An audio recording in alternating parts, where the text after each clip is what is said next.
আল্লাহ বলবেন আমাকে, আপনাকে, নামাজ পড়েছিলিস, রোজা রেখেছিলিস? তা আমি আপনি সেই দিন কি বলবো মার খাবার ভয়ে? আল্লাহ মাঝে মাঝে করেছি, মাঝে মাঝে করিনি, আল্লাহ মাফ করে দিন। আল্লাহ বললেন রোজা রেখেছিলিস? আমরা কি বলবো? আল্লাহ মাঝে মাঝে রোজা রেখেছি, মাঝে মাঝে রোজা রাখিনি। আল্লাহ বলবেন কেন? তো 1 মাস রাখার কথা। আল্লাহ, আমরা তখন কি বলবো জানেন? আল্লাহ এত কাজের চাপ, প্রচুর ব্যস্ত মানুষ ছিলাম। তা আল্লাহ বলবেন ব্যস্তটা কার জন্য হলি? আল্লাহ ছেলে মেয়ের ভবিষ্যতের জন্য, স্ত্রীর মুখে অন্ন জোগানোর জন্য, পিতামাতাকে ভালো রাখার জন্য, ওদের জন্য। তাই কিয়ামতের মাঠে তোর এই করুণ দৃশ্য দেখে তাদেরকে দেখা পেয়েছিস? যাদের জন্য পৃথিবীতে এত কিছু করলি, কিয়ামতের মাঠে তাদেরকে দেখতে পেয়েছিস? তখন বান্দা বলবে আল্লাহ দেখতে তো পেয়েছিলাম, সব বেঈমান, সব বেঈমান। কেন? কাকে দেখতে পেলি? সে বাপটাকে দেখতে পেয়েছে। হাজী সাহেব বাপ কি করলো? আমার দেখে এই করুণ দৃশ্য দেখে সরে পালালো। আর কে পালালো? মাকে দেখতে পেলাম, আমার এই করুণ দৃশ্য দেখে মাটাও সরে গেল। কেন? আমি আল্লাহ কোরআনে পৃথিবীতে বলে দিইনি? তোদের কাছে কোনো বক্তা, কোনো আলেম তোদেরকে বলেনি আমার কোরআনের এই আয়াতটা? বান্দা তখন বলবো আল্লাহ কোন আয়াত? ইয়া আইয়ুহান নাসুত্তাকু রাব্বাকুম ওয়াখশাউ ইয়াওমান লা ইয়াজজি ওয়ালিদুন আন ওয়ালাদিহি ওয়ালা মাউলুদুন হুয়া জাযিন আন ওয়ালিদিহি শাইয়্যা ইন্না ওয়া'দাল্লাহি হাক্কুন ফালা তাগুররান্নাকুমুল হায়াতুদ দুনিয়া ওয়ালা ইয়াগুররান্নাকুম বিল্লাহিল গরুর। 21 নম্বর পারা 13 নম্বর পৃষ্ঠার একেবারে 11 নম্বর লাইন, সূরার নাম সূরা লোকমানের 33 নম্বর আয়াত। হে মানব জাতি, সেই দিনের ভয়ে তোরা কর যেদিন বাপ তার ছেলের কোনো উপকার করতে পারবে না। তোদেরকে বলেনি? তখন বান্দা বলবে আল্লাহ বলেছিল তো, গুরুত্ব দেইনি। আর কাকে দেখতে পারি কিয়ামতের মাঠে? আল্লাহ ছেলে মেয়েগুলো আমার দেখতে পেয়ে সরে গেল। ছেলে মেয়ে গেছে, আর কে গেল? তো সে বউটা কোথায় গেল? আল্লাহ বলবে ও তো বদমাস, ও তো আমাকে দেখেই আগে সরে পালিয়েছে। আল্লাহ বলবে কেন? পৃথিবীতে কেউ বলেনি আমার কোরআনের বাণী? কোন আয়াত? আল্লাহ ইয়াউমা ইয়াফিরুল মারউ মিন আখিহি ওয়া উম্মিহি ওয়া আবিহি ওয়া সাহিবাতিহি ওয়া বানি লিকুল্লি মিরইম মিনহুম ইয়াউমা ইযিন শাআনুন ইউগনি। সেই দিনের কথা তোরা মনে কর বান্দা, যেদিন বাপ তার ছেলের কোনো উপকার করতে পারবে না, ছেলে তার বাপের কোনো উপকার করতে পারবে না, ভাই ভাই থেকে সরে যাবে। শুধু তাই নয়, ছেলে মেয়ে তোমার থেকে চলে যাবে। শুধু তাই নয়, তোমার স্ত্রীও তোমার থেকে চলে যাবে, বন্ধু বান্ধব চলে যাবে। প্রত্যেকেই বলবে আল্লাহ আমার কি হবে, আমার কি হবে? এই দিনের খবর তোর কেউ বলেনি। তখন আপনি আমি বলবো আল্লাহ বলেছিল, এখন উপায় কি? আল্লাহ বলল তুই নিজেই বল কি করব, তুই নিজেই বল কি করব। কিরামান কাতিবিন ইয়ালামুনা মা তাফআলুন। আল্লাহ বলবেন ওর গলায় আমলনামাটা ঝুলিয়ে দে। আচ্ছা আপনাদের এলাকায় হাজিরা হজ করতে যায় তো? আরে ভাই বলুন না, দমদম এয়ারপোর্টে তুলতে যান তো? আর দেখবেন প্রত্যেক হাজির গলায় একটা কালো করে ব্যাগ থাকে না? আর ব্যাগ থাকি তো নাকি? আর ব্যাগে সব পাসপোর্ট টাসপোর্ট ভিসা টিসা সব থাকে তো? ওইটা আমি একবার তুলতে গিয়েছিলাম আমার এক বন্ধুকে হজে। তো হজে তুলতে গিয়ে ওই জিনিসটা দেখে কোরআনের এই আয়াতটা মনে পড়েছে।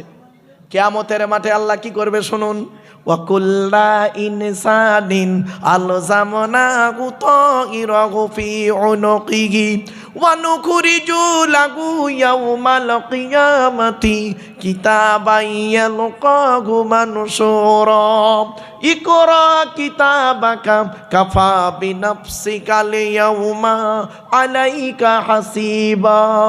15 নম্বর পারা সূরা বনী ইসরাইল। আল্লাহ বললেন আজকের গলায় তোর আমলনামাটা লটকে দেবো, আর আমলনামা খোলা অবস্থায় দেবো, তুই নিজেই পড়। ইকরা কিতাবাক, তুই তোর আমলনামাটা পড় আর নিজেই পড়ে নিজেই বিচারটা কর কোথায় যাবি। সেই দিন আমি আপনি কি করব? নিজের পাপের কথা স্মরণ করে চুপচাপ, নিরুপায়, অসহায়। তাই আল্লাহ পাক বললেন ওয়া মা কানাল্লাহু লিইউজিজাহু মিন শাইইন ফিস সামাওয়াতি ওয়ালা ফিল আরদি। এই আয়াত বাপেরা অনেক দীর্ঘ আলোচনা তো। আল্লাহ পাক বললেন এই জন্য পৃথিবীর কোনো জিনিস বস্তু আমাকে অক্ষম করতে পারবে না, তোরা নিজেরাই অক্ষম হয়ে যাবি সেই দিন, নিরুপায়। তখন আমি কি বলবো? আল্লাহ আপনার দয়া ছাড়া আর কোনো উপায় নেই। তখন বান্দা আল্লাহকে বলবো আল্লাহ একটা কথা বলবো আপনাকে। আল্লাহ বলে বল, তোর যা বলার বলে নে। আল্লাহ আমরা তখন বলবো আল্লাহকে আল্লাহ আপনি তো কোরআনে এই কথাটা বলেছিলেন কি কুল ইয়া ইবাদিয়াল্লাযীনা আসরাফু আলা আনফুসিহিম লা তাকনাতু মির রাহমাতিল্লাহ ইন্নাল্লাহা ইয়াগফিরুয যুনুবা জামিয়া ইন্নাহু হুয়াল গফুরুর রহিম। নবী তুমি বলে দাও আমার বান্দাদেরকে আমার রহমত থেকে যেন নিরাশ না হয়ে যায়, ওরা ক্ষমা প্রার্থনা করুক, আমি আল্লাহ ওদের জীবনের গোনাগুলো মাফ করে দেবো। আল্লাহ আজকের দিনে আপনি যদি দয়ালু দয়াবান মাফ না করেন আমার জাহান্নাম ছাড়া কোনো গতি নেই। আবার বান্দা আর একটা কথা আল্লাহকে বলবো আল্লাহ আপনি তো কোরআনে বলেছিলেন সকলের গুনাহ মাফ করব, কিন্তু একজনের গুনাহ মাফ করব না। ইন্নাল্লাহা লা ইয়াগফিরু আন ইউশরাকা বিহি ওয়া ইয়াগফিরু মা দুনা যালিকা লিমান ইয়াশা। আল্লাহ শিরককারীর গুনাহ মাফ করবে না, বাকি গুনাহ মাফ করলে করতে পারে। আল্লাহ আমি কোনোদিন শিরক করিনি, দয়া করে আমাকে মাফ করে দিন। আল্লাহ সেদিন যদি বলে আব্দুল্লাহ গিল মারুফ তোকে ছেড়ে দিলাম, যা তুই আজকের পার হয়ে গেলি তো বেঁচে গেলাম। আর যদি বলে তুই দাঁড়া তোর হেয়ারিং আছে,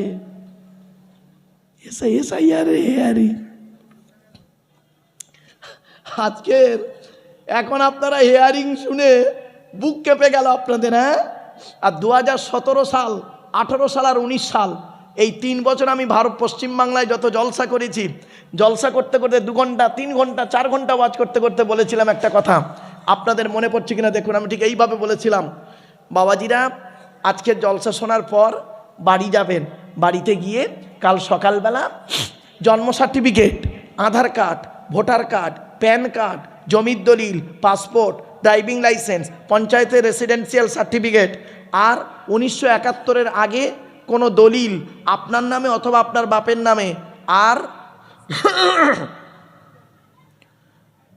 একটা বলেছিলাম কি আপনার বাপের অরিজিন সার্টিফিকেট, এই কটা বের করবেন। করবেন কি দেখবেন আপনার নামটা আপনার বাপের নামটা ঠিক আছে কিনা, প্রত্যেকটা কাগজে ঠিক আছে কিনা। কারণ মুসলমানদের বেশিরভাগ মুসলমানের নামের বানান একটু গন্ডগোল, জানি না যারা করেছেন ইচ্ছাকৃত কি অনিচ্ছাকৃত, আল্লাহু আলাম, আল্লাহ ভালো জানেন। আমি এও বলেছিলাম সেখানে, খেয়াল করে দেখুন মনে পড়বে আপনাদের, বলেছিলাম ধরুন তার জন্ম সার্টিফিকেট রয়েছে মোহাম্মদ আব্দুল গফফার মোল্লা, আধার কার্ডে উঠল আব্দুল গফফার মোল্লা, মোহাম্মদ বাদ। রেশন কার্ডে উঠেছে মোল্লা আব্দুল গফফার, মোল্লা আগে চলে এলো। আবার ভোটার কার্ডে উঠেছে গফফার মোল্লা, আবার জমির দলিল হয়েছে আব্দুল গফফার, লাউঠালা। এখনো পাসপোর্ট করতে গেছে, পাসপোর্ট করতে গিয়ে আইপি ভেরিফিকেশন চলছে, ব্যাস ডিআইবি ভেরিফিকেশন হচ্ছে না। ছোট এও পর্যন্ত বলেছিলাম যদি এরকম নামের গন্ডগোল থাকে আপনারা দয়া করে ফার্স্ট ক্লাস ম্যাজিস্ট্রেট দিয়ে এফিডেভিট করে রাখবেন, যিনি মোহাম্মদ আব্দুল গফফার মোল্লা তিনিই মোল্লা আব্দুল গফফার, তিনিই আব্দুল গফফার মোল্লা, তিনিই মোল্লা আব্দুল গফফার, একই ব্যক্তি। কথাটা না যখন বলেছিলাম একটা জায়গায় জলসায় বলেছিলাম বাবা, সেখানে একটা বুড়ো লোক বয়স্ক মানুষ উঠে দাঁড়িয়ে আমাকে কি বলেছিল জানেন, খুব মনে আছে, আমাকে বলেছিলেন তুমি কোরআন হাদিসের ওয়াজ করবে। তুমি ওয়াজ করবে কোরআন হাদিসের, এইসব ওয়াজ করতে তোমার কে বলেছে? তা আমি তো রেগে যাই না সহজে বাপ। তা যে মুফতি সাহেব ছিলেন জলসার সভাপতি, সে আমার ছাত্র। মুফতি সাহেবটা আমার ছাত্র, আমার সভাপতি ছিলেন জলসার। সে আমাকে বলছে, স্যার কিছু মনে করবেন না, মূর্খ লোক তো, জানে না। তা আমি আর কিছু বললাম না। 2025 সালে জলসায় গিয়ে সেই এলাকায় ইমাম সাহেবটা বলছে, হুজুর যে লোকটা আপনাকে বলেছিল উল্টো পাল্টা, সেই লোকটার নামে হেয়ারিং এসছে। বুঝতে পারছেন না? চাচা বুঝতে পেরেছে। আমার বাবাজিরা বাড়ি থেকে একটু সচেতন হন। কে কি করছে না করছে দেখার দরকার নেই, আপনি আপনার কাগজটা ঠিক রাখুন। কথাটা শুনতে হয়তো খারাপ লাগলো, চলুন এগিয়ে যাচ্ছি। আল্লাহ পাক বললেন, এই চৈতলের মানুষেরা, এই পৃথিবীতে তোরা যা চরিছিস, আমার দেয়া নিয়ামত যা ভোগ করেছিস, বিনিময়ে তার তো কিছুই করিসনি। যদি আমি প্রত্যেকটার হিসাব যদি তোদের দিই, তোদের অবস্থা খারাপ হয়ে যাবে। ঠিক না বেটি? হবে না? আল্লাহ বলবেন, তোর চোখ, কান, নাক, হাত, পা, মুখ সব দিলাম, আমার দেওয়া জমিন, আমার দেওয়া আকাশের পানি, আমার দেওয়া সূর্যের আলো, আমার দেওয়া জমিনের তলা থেকে পানি তুলে পান করলি, আমার দেওয়া অক্সিজেন সব নিলি। আমার কি ইবাদত করেছিস বল, আমার কথা শুনেছিস কিনা বল। যদি হিসাব যদি আল্লাহ নেই, সব কটা ধরা পড়ে যাব। তাই আল্লাহ বলছেন, ওয়ালাউ ইউআখিযুল্লাহুন নাসা বিমা কাসাবু মা তারাকা আলা যহরিহা মিন দাব্বাতিন ওয়ালাকিন ইউআখিরুহুম ইলা আজালিন মুসাম্মা ফাইযা জাআ আজালুহুম ফাইন্নাল্লাহা কানা বিইবাদিহি বাসীরা। এর বাংলা মানেটা শুনলে চমকে যাবেন। আল্লাহ বলছেন, যদি আল্লাহ মানুষদেরকে, ওয়ালাউ ইউআখিযুল্লাহুন নাসা, যদি আল্লাহ মানুষদেরকে পাকড়াও করে, ধরে, বিমা কাসাবু, তারা পৃথিবীতে যে কাজগুলো করেছে ওই কাজের বিনিময়ে যদি ধরে, এই পাপ করেছিস এর বিনিময়ে এই শাস্তি তোর কি হবে বল, তাহলে কি হতো জানেন? কি হবে শুনবেন? মা তারাকা আলা যহরিহা মিন দাব্বাতিন, চতুষ্পদ জন্তু পর্যন্ত কেউ ছাড়া পাবে না। ঠিক না বেটি? আল্লাহ যদি বলে, বান্দা আমি ওর এত কিছু দিয়েছি, আমাকে অস্বীকার করে, দেহকে ধ্বংস করে, আল্লাহ বলে, আমি ওটা করিনি রে, আমি নির্দিষ্ট সময় দিয়েছি, তুই মুসলিম হ, মুসলিম হ, তুই আমাকে ডাকলেও তোর গাড়ি বাড়ি দেব, তুই নামাজ পড়লেও গাড়ি বাড়ি দেব, আর তুই রোজা রাখলেও গাড়ি বাড়ি দেব, আর রোজা নাও রাখলেও তোর ইটের ভাটা দেবো, ইটের কারবার দেবো, চিন্তা নেই। তবে মনে রাখিস, একদিন তোর চোখ দুটো বন্ধ হবে।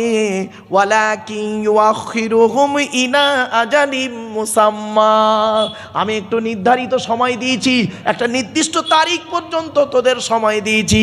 সেই তারিখ যখন সময় এসে যাবে, টাইম যখন হবে, ঠিক বিচার কাঠগড়ায় চলে আসবে। আল্লাহ পাক বলছেন, ফাইযা জাআ আজালুহুম ফাইন্নাল্লাহা কানা বিইবাদিহি বাসীরা। আল্লাহ রাব্বুল আলামিন বলছেন, যখন মৃত্যু এসে যাবে তাদের কাছে, ফাইন্নাল্লাহা কানা বিইবাদিহি বাসীরা, নিশ্চয়ই আল্লাহ রাব্বুল আলামিন তার বান্দাদের সম্পর্কে সব দেখেন। আপনি হয়তো মনে করেছেন আল্লাহ কিছুই দেখতে পাচ্ছে না, আমি পাপ করেছি, আল্লাহ বলে সব দেখতে পাচ্ছি রে, তোর কিছু বলবো না, চিন্তা নেই, কিছু বলবো না, তুই নামাজ পড়বি না, তোর কিছু বলবো না, টাইম হলেই খবর নিয়ে নেব। ও আমার মা বোনরা, স্বামীর সেবা করবেন না, স্বামীর পরিবারের সঙ্গে খারাপ আচরণ করবেন, কিছুই বলবে না, সময়টা আসুক, তোমারও মেয়ে দেবে আল্লাহ, তোমার মেয়ে দেখবে তুমি করেছো কি, পরের মেয়েকে কষ্ট দিয়েছো, তোমার মেয়ে শ্বশুর বাড়ি যাবে, গোলতনা খাবে। মনে রাখবেন, আল্লাহ ছাড় দেয়, ছেড়ে দেয় না। এজন্য মা বোনদের বলে যাচ্ছি, শুধু তাই নয়, এটা হলো আল্লাহর হক বলে গেলাম, এবার বান্দার তরফ থেকে হক কি? বান্দা সম্পর্কে আল্লাহ পাক 10টা প্রশ্ন করবে। কটা 10টা। এখানে যারা বসে আছেন দয়া করে একটু শুনে যান, আমার মা বোন বাবাজিরা শুনে যান, 10 রকমের প্রশ্ন আপনাকে করা হবে।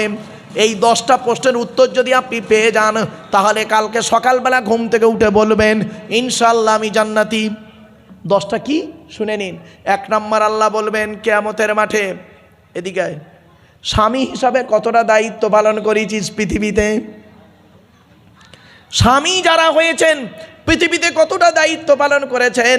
আল্লাহ রসুল বলেছেন প্রত্যেক স্বামীর দায়িত্ব হলো স্ত্রীকে কমসে কম 17টা শিক্ষা দান করা। কটা দিয়েছেন? একটাও তো দেননি। 2 নাম্বার ধরা হবে কিয়ামতের মাঠে পিতা হিসাবে কতটা দায়িত্ব পালন করেছিলেন। আল্লাহ রসুল বলেছেন প্রত্যেক পিতামাতার দায়িত্ব হলো ছেলে মেয়ের উপরে 3টি। আন আবি হুরায়রা রাদিয়াল্লাহু তাআলা আনহু ক্বালা রাসূলুল্লাহ সাল্লাল্লাহু আলাইহি ওয়াসাল্লাম হাক্কুল ওয়ালিদি আলাল ওয়ালাদি সালাসাতু আশিয়া আন ইয়াহসিনা ইসমাহু ওয়া ইযা ওয়ালাদা ওয়া ইউআল্লিমুহুল কিতাবা ওয়া ইযা বালাগা ওয়া ইযা বিযা ওয়া ইযা আদরাকা। 3 নাম্বার হলো ছেলে হিসাবে কতটা দায়িত্ব পালন করেছিলে, পিতামাতার হক আদায় করেছিলে, পিতামাতার গুরুত্ব দিয়েছিলে, সেবা করেছিলে। জীবিত পিতামাতাকে সেবা করেছিলে আর মৃত পিতামাতার হকটা আদায় করেছিলে, তাও তো করুনি। আমরা কি করি, জীবিত বাম্মার দেখি না, আর মরা বাম্মার তো 2-4 দিন পরে দেখি না, খবরও নিই না, জিয়ারতও করি না, ঠিক না ঠিক? তাহলে 3 নাম্বার হলো ছেলে হিসাবে আপনার দায়িত্ব পালন কতটুকু করেছেন তার ধরা হবে, জবাব দেওয়ার জন্য প্রস্তুত হন এখানে। 4 নাম্বার হলো ভাই হিসাবে কতটা দায়িত্ব পালন করেছেন।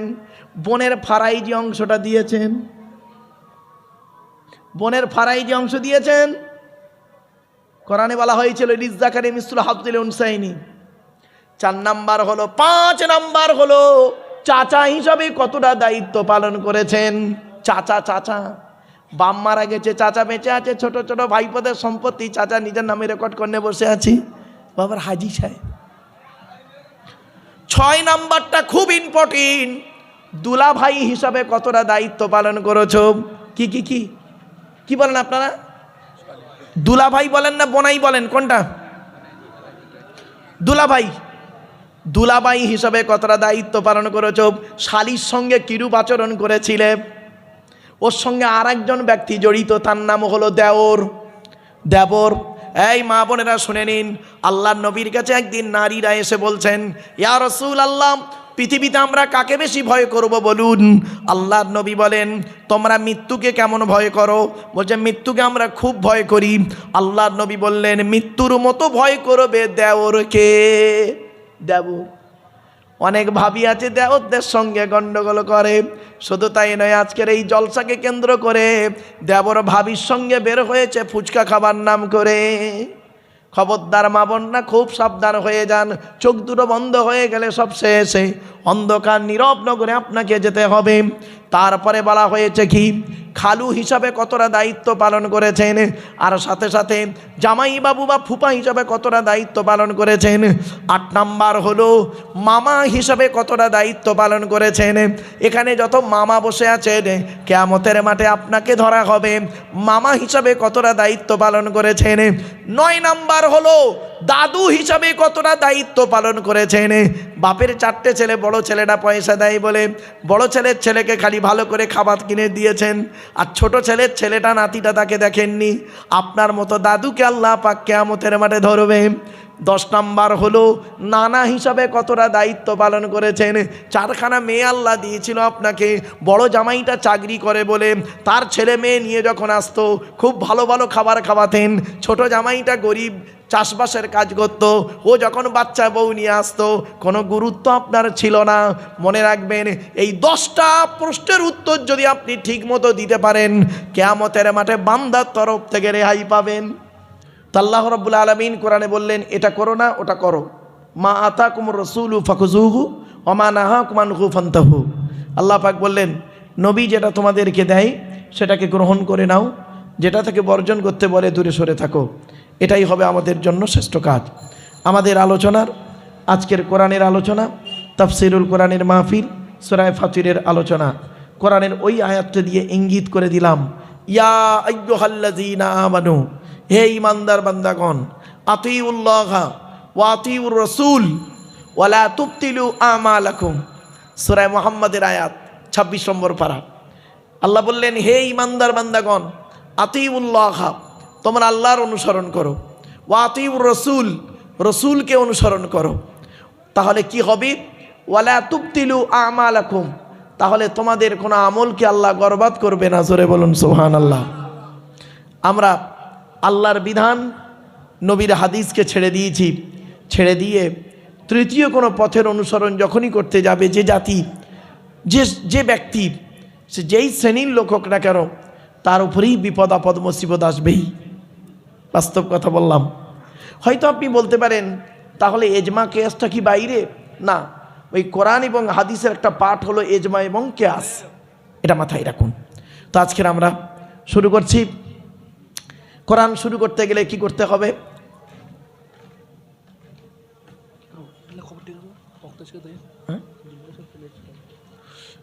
কোরআন পড়তে গেলে সর্বপ্রথম কি পড়তে হবে? তাউজ তাসমিয়া, মানে আউজ বিল্লাহ বিসমিল্লাহ। আল্লাহ রসুল বলেছেন তাউজ তাসমিয়ার কথা কোরআনেও বলা হয়েছে। কি? ইজা করাতাল কুরআনা ফাস্তাইজ বিল্লাহি মিনাশ শাইতানির রাজিম, সূরা নাহাল।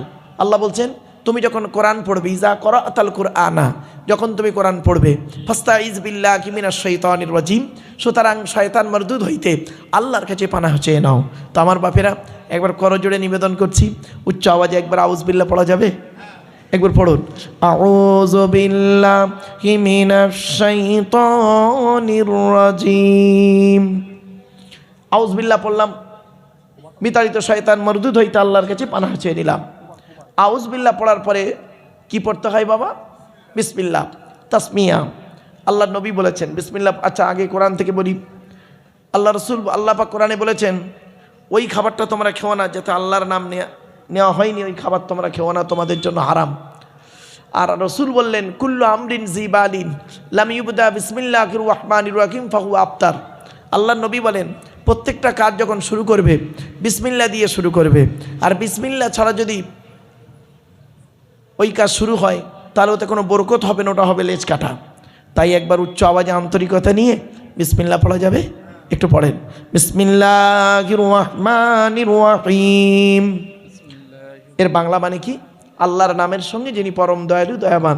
শুরু করছি লেখা ওখানে নেই, ওটা ধরে নিতে হয়। চলুন এবারে আসছি বিসমিল্লাহ পড়লাম কেন? আল্লাহ নবী বলেছেন মান ক্বালা বিসমিল্লাহির রহমানির রহিম মাররাতান লাম ইয়াবকি মিন যুনুবিহি যাররা। আল্লাহ নবী বলেন যে ব্যক্তি একবার বিসমিল্লাহির রহমানির রহিম পড়বে তার জিন্দেগির সমস্ত সগীরা গুনাহগুলো আল্লাহ মাফ করে দেবে। এজন্য আউজ বিল্লাহ বিসমিল্লাহ দিয়ে শুরু করবেন। আল্লাহর নবী প্রত্যেকটা কাজ শুরু করতেন বিসমিল্লাহ দিয়ে। খেতে গেলে আল্লাহর নাম, শুতে গেলে আল্লাহর নাম, যা কিছু করতেন আল্লাহর নাম দিয়ে শুরু করতেন। দুঃখের বিষয় আমরা কিন্তু সেই জিনিস থেকে অনেকটাই পিছিয়ে গেছি। এজন্য আপনাদেরকে আমার অনুরোধ রইল আপনি একটু ভাবুন আর কোরআনের মাহফিলে বসুন।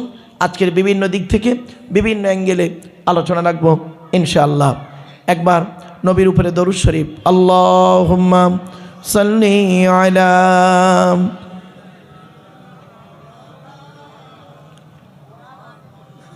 ওয়া আলা আলি সাইয়্যিদিনা।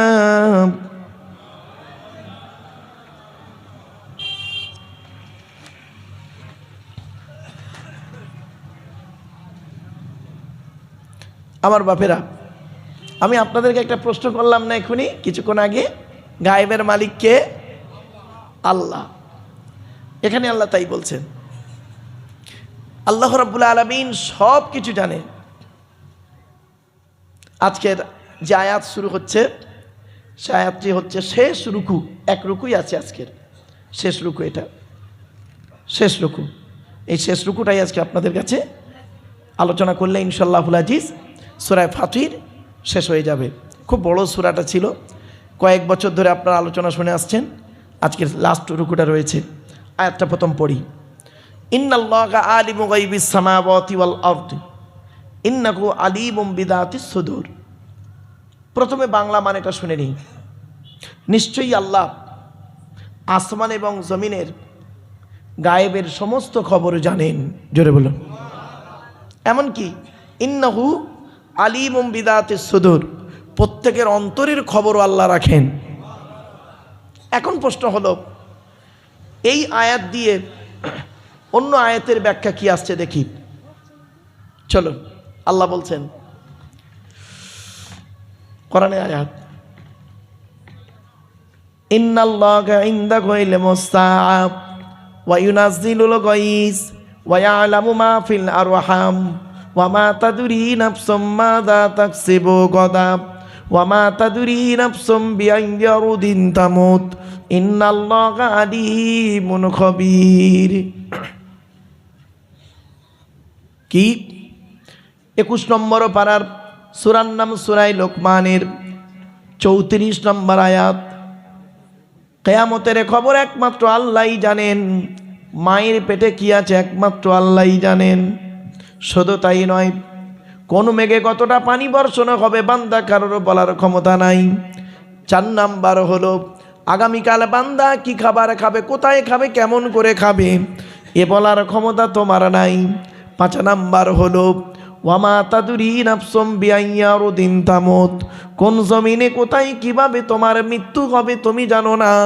ইন্নাল্লাহা আলিমুন খবীর, একমাত্র খবর আল্লাহই জানে। জোরে বলুন। শুধু তাই নয়, গায়েবের মালিক হলো আল্লাহ।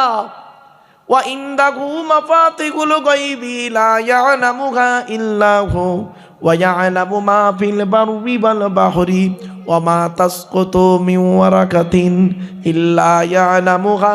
কোরআনের আয়াতে আল্লাহ রাব্বুল আলামিন জানিয়ে দিলেন 7 নম্বর পারার 14 নম্বর পৃষ্ঠার 1 নম্বর লাইন, সূরার নাম সূরা আনামের মধ্যে আল্লাহ বলে দিলেন গায়েবের চাবি একমাত্র আল্লাহর হাতে। তিনি ছাড়া কেউ জানে না আগামীতে কি ঘটবে। আর কি আল্লাহ বলছেন, আল্লাহর হুকুম ছাড়া গাছের পাতা পড়ে না, ভিজে জমিনটা শুকনো হয় না, আর শুকনো জমিনটা ভিজে হয় না, একমাত্র আল্লাহর হুকুম ছাড়া। এ সমস্ত খবর একমাত্র আল্লাহই জানে। জোরে বলুন সুবহানাল্লাহ। আর একটা আয়াত দিই, অনেকের ধারণা হতে পারে গায়েবের মালিক নবী মুহাম্মদ সাল্লাল্লাহু আলাইহি ওয়াসাল্লাম, রসুল যে গায়েব জানেন সে গায়েবটা হলো গায়েবে হুসুলি। আল্লাহ রাব্বুল আলামিন তাকে পার্সোনালভাবে যেটা জানিয়েছেন সেটাই তিনি জানেন। জোরে বলুন সুবহানাল্লাহ। এটা হলো আমাদের আকীদা, বিশ্বাস। আর আরো বলা হয়েছে ইন্নাল্লাহা ইয়ালামু গায়বাস সামাওয়াতি ওয়াল আরদ। সূরা হুজরাতের মধ্যে আল্লাহ বললেন নিশ্চয়ই আল্লাহ আসমান জমিনের গায়েবের খবর জানেন। জোরে বলুন সুবহানাল্লাহ। এবার একটা ছোট্ট প্রশ্ন, যারা ব্যাপকভাবে বলেন, আমরা যারা ব্যাপকভাবে অনেকে বলে ফেলি যে গায়েবের সব গায়েবের খবর রাসূল জানেন, মুহাম্মদ সাল্লাল্লাহু আলাইহি ওয়াসাল্লাম জানেন, তাদের উত্তর হলো কি জানেন? আল্লাহ রাব্বুল আলামিন বলছেন কুল্লা আমলিকু লিনাফসি নাফআন ওয়ালা দাররা ওয়ালাউ কুনতু আলামুল গায়বা লাস্তাকসারতু মিনাল খায়রি ওয়া মা মাসসানিয়াস সু।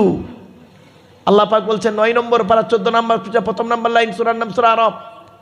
নবী আপনি বলে দিন ভালো মন্দের মালিক আমি নই, একমাত্র আল্লাহ।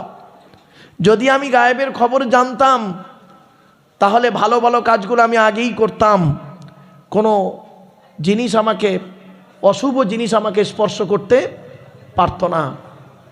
তাহলে বোঝা গেল কি একমাত্র গায়েবের মালিককে আল্লাহ। এই বিশ্বাসটুকু আপনি রাখেন, এই বিশ্বাসটুকু রাখেন। তাই আল্লাহ বললেন ইন্নাল্লাহা আলিমু গায়বিস সামাওয়াতি ওয়াল আরদ। আসমানে যা কিছু আছে গায়েবের মালিক একমাত্র আল্লাহ। আসমানে কি আছে আজ পর্যন্ত সারা বৈজ্ঞানিকরা A to Z বলে বলতে পারে না। যখনই যায় কিছু পায়, নাসার বৈজ্ঞানিকরা কিছু পায়, কিছু নেয়, কিছু বলে, কিছু গোপন করে, কিছু সত্য বলে, কিছু ওলট পালট করে দেয়। সত্যকে গোপন করার জন্য বিভিন্ন অ্যাঙ্গেল থেকে বিভিন্ন কথা বলে ফেলে।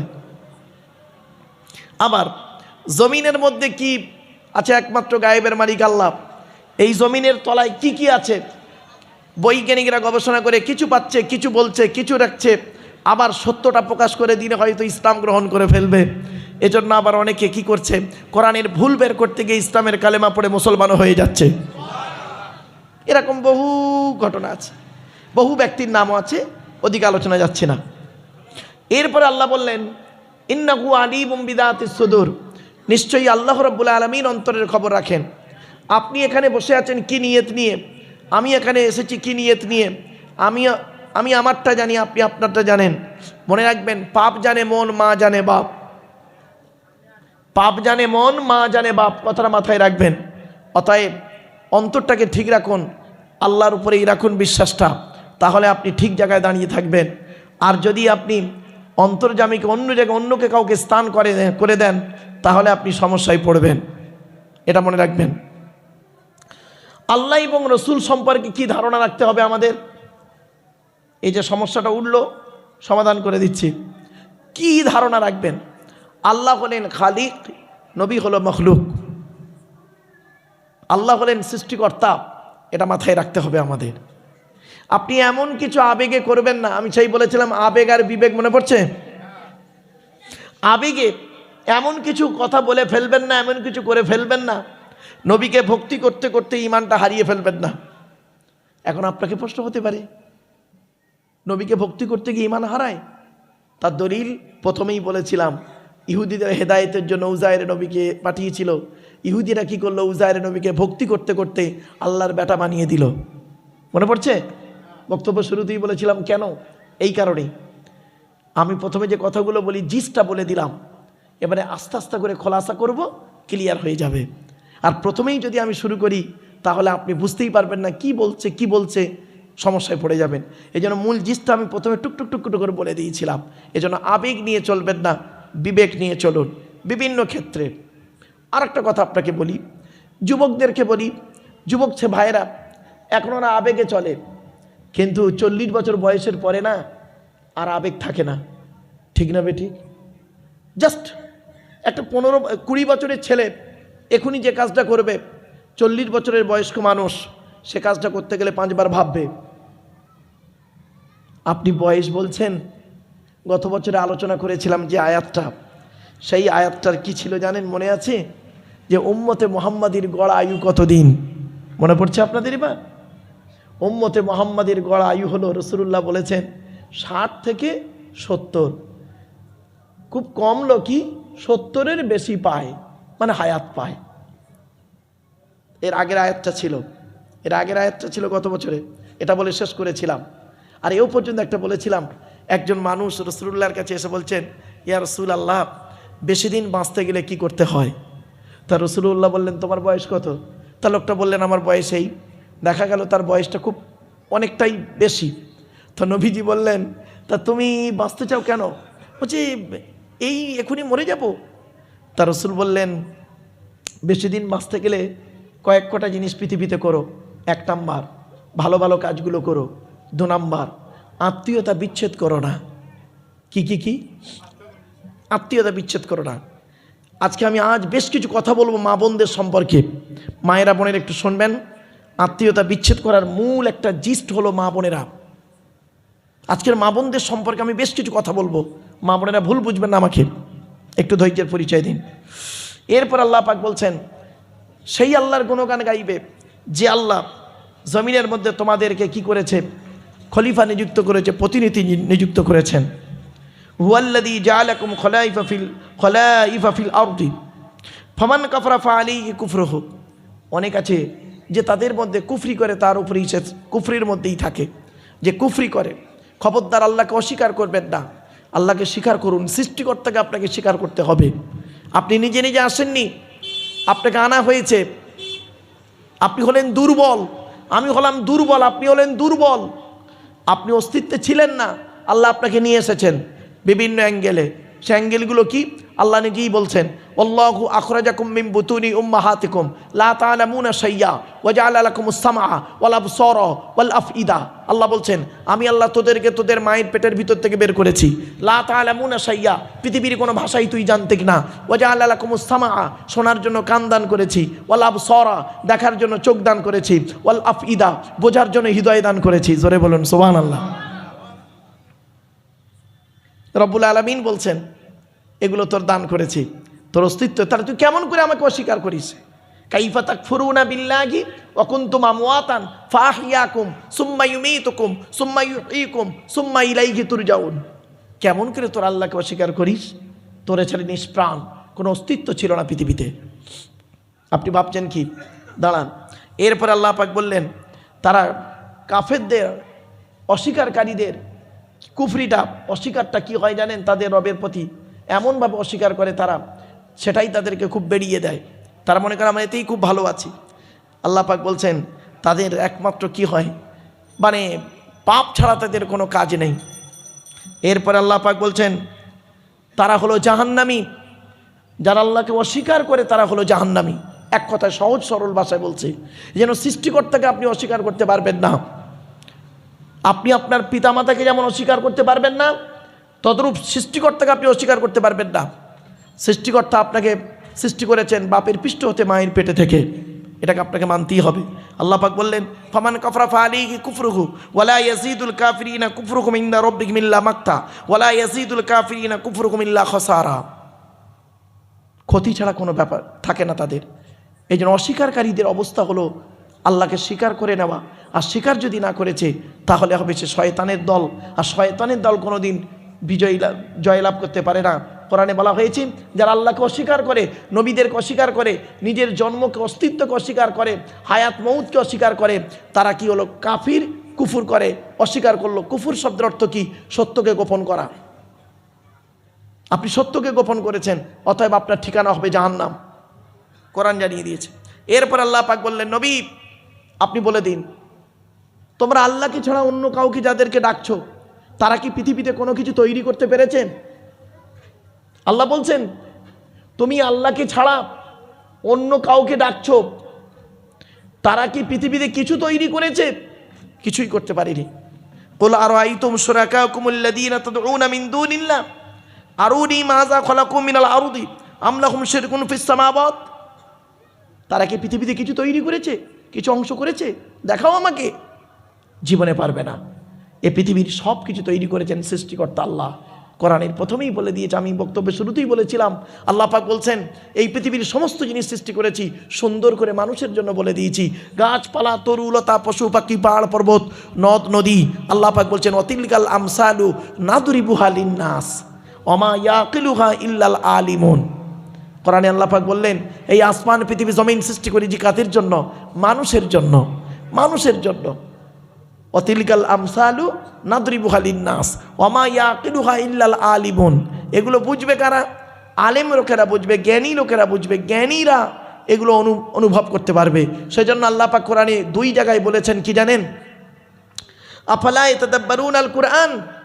তারা কি কোরআনকে একটু চিন্তা ভাবনা করে না?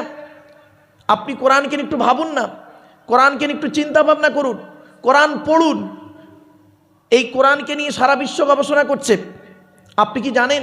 ছোট্ট একটা উদাহরণ দিচ্ছি, রেগে যাবেন না কেউ।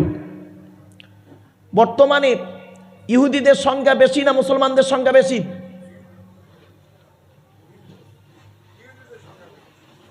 ঠিক করে বলেন। সারা খ্রিস্টানদের কথা বলিনি, ইহুদি। বর্তমানে পৃথিবীতে ইহুদিদের সংখ্যা খুব কম। ওই ইসরায়েলে আছে 99%, আর বাকি সারা পৃথিবীতে অল্প অল্প ছড়িয়ে ছিটিয়ে আছে। ইহুদিদের সংখ্যা খুব কম, মুসলমানদের সংখ্যা প্রায় 200 কোটি। তাহলে বর্তমানে মার খাচ্ছে কারা বেশি? কেন? যুক্তি কি বলে? যারা সংখ্যায় বেশি হয় তারা মার খায় না, মারে। তাহলে মার খাচ্ছেন কেন? কারণ হলো টেকনোলজিতে পিছিয়ে, শিক্ষা দীক্ষা, চিন্তা ভাবনা, গবেষণায় পিছিয়ে। কতদিন মার খাবেন? কতদিন মার খাবেন? শুনে নিন, ইহুদিদের একটা কেতাব আছে, কেতাবটার নাম তালমুদ। কি বললাম? তালমুদ। ওই কেতাবে লেখা আছে, হে ইহুদিরা, তোমরা সেই দিন থেকে মুসলমানদের সঙ্গে পারবে না, সেই দিন থেকে মুসলমানদের সঙ্গে পারবে না যেদিন তোমরা দেখবে মুসলমানদের, যেদিন লক্ষ্য করে দেখবে জুম্মার নামাজের জামাত ফজরের নামাজের জামাতের সমান হবে। তার মানে জুমায় যতগুলো লোক নামাজে জামাতে নামাজ পড়বে, ফজরের নামাজে তত লোক নামাজ পড়বে যেদিন, সেদিন তোমরা বুঝে নেবে আজ থেকে আমরা আর মুসলমানদের সঙ্গে পারবো না। কারণ এরা সেই মুসলমানের বাচ্চা, সেই মুসলমানের উত্তরাধিকারী যে মুসলমানকে নিয়ে ৩১৩ জন মুসলমানকে নিয়ে বদরের যুদ্ধের প্রান্তরে ১০০০ শত্রুর মোকাবেলা করতে গিয়ে হজরত মুহাম্মদ সাল্লাল্লাহু আলাইহি ওয়াসাল্লাম ১৪ জনকে হারিয়ে ইসলামের পতাকা পৌঁছেছিল, এরা তাদেরই উত্তরাধিকারী। অতএব এদের সঙ্গে আর পারা যাবে না।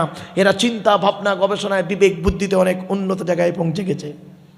আর ইহুদিরা এখন খুব ভালো খবর রাখে, ফজরের নামাজ আর জুম্মার নামাজ শিখে নিন, একটু জেনে যান অন্তত যে মুসলমানদের জুম্মার নামাজ আর ফজরের নামাজটা দেখছে মুসলমানদের জুম্মার নামাজে ৩ তালা ভর্তি, আর ফজরের নামাজে ইমাম সাহেব আর 5টা বুড়ো। বুঝেই দিয়েছে এদের যত মারবি কোনো ক্ষতি হবে না। কথাটা শুনতে হয়তো খারাপ লাগলো না? আল্লাহ নবীর জীবনের শেষ কথা ছিল আসসালাত, নামাজ নামাজ নামাজ। আমার বাপেরা, এজন্য আমি বলি জলসা কমিটি হতে গেলে 3টে গুণ থাকা দরকার। শুধু জলসা কমিটির নয়, বক্তা শ্রোতা কমিটি 3টে। কি? 1 নাম্বার সৎ হতে হবে, 2 নাম্বার হালাল খাবার খেতে হবে, 3 নাম্বার খুব ইম্পর্টেন্ট 5 ওয়াক্ত নামাজি হতে হবে। এত সহজ ভাবলেন? একজন কাফির আর মোমেনের পার্থক্য কি জানেন? রসুল বলেছেন নামাজ হলো তার পার্থক্য। ইহুদিরা এই রোজার আলোচনা করছিলেন এক ভাই, হ্যাঁ কে করছিলেন? আচ্ছা যাই হোক, আলহামদুলিল্লাহ আমার এক ভাই রোজার আলোচনা করছিলেন, আমি নামাজ পড়ে ওজিফা করছিলাম, একটু কানে এলো কথাটা। তারপরে আপনাদের মৌলানা গিয়াসউদ্দিন সাহেব উনি 2-1টা কথা বলছিলেন। ইহুদিরাও রোজা রাখে, মুসলমানরাও রোজা রাখে, পার্থক্য কি শুনবেন? শুনে নিন। ইহুদিদের রোজার মুসলমানদের রোজার পার্থক্য কি? ইহুদিরা সাহারি খায় না। কি বললাম? সেহরি নয় বাপ, সাহারি। সেহেরুন মানে জাদু করা, আর সাহারি মানে হচ্ছে রাতের শেষ অংশের খাবার। ইহুদিরা সাহারি খায় না, মুসলমানরা সাহারি খায়। এজন্য মুহাম্মদ সাল্লাল্লাহু আলাইহি ওয়াসাল্লাম বলেছেন ভোরের বেলা সাহারির সময় যদি খিদে নাও পায় অন্তত 1 ঢোক পানিও পান করিও। ঠিক না বে ঠিক? কারণটা কি? বাড়ি থেকে ভাববেন। ইহুদিরাও অজু করে, মুসলমানরা অজু করে। ইহুদিরা নামাজ পড়ে, মুসলমানরা নামাজ পড়ে। ইহুদিরা 3 ওয়াক্ত নামাজ পড়ে, মুসলমানরা 5 ওয়াক্ত নামাজ পড়ে। চলুন ওদিকে আর গেলাম না, জাস্ট এদিকে আসছে। তাই আল্লাহ পাক বললেন আম আতাইনাহুম কিতাবান ফাহুম আলা বাইয়িনাতিম মির রাব্বি, আমি তাদের কাছে কি কোনো প্রমাণ সহ কিতাব দিইনি? এসেছে তাওরাত, ইনজিল, জবুর, কোরআন, সবাইকে তারা কি করেছে? ওলট পালট করে দিয়েছে, অস্বীকার করেছে। একমাত্র কোরআনকে অস্বীকার করতে, ওলট পালট করতে পারেনি। কোরআনকে ওলট পালট করতে পারেনি। এমনকি তাওরাত এদিক ওদিক হয়ে গেছে, ইনজিল এদিক ওদিক হয়ে গেছে, জবুর এদিক ওদিক হয়ে গেছে। একমাত্র কোরআনই এমন একটা কিতাব যে কিতাবের একটা অক্ষর পর্যন্ত পরিবর্তন করতে পারেনি। জোরে বলুন সুবহানাল্লাহ। আল্লাহ পাক কোরআনে নিজেই বলেছেন ইন্না নাহনু নাযালনা যিকরা ওয়া ইন্না লাহু লাহাফিজুন। আল্লাহ বললেন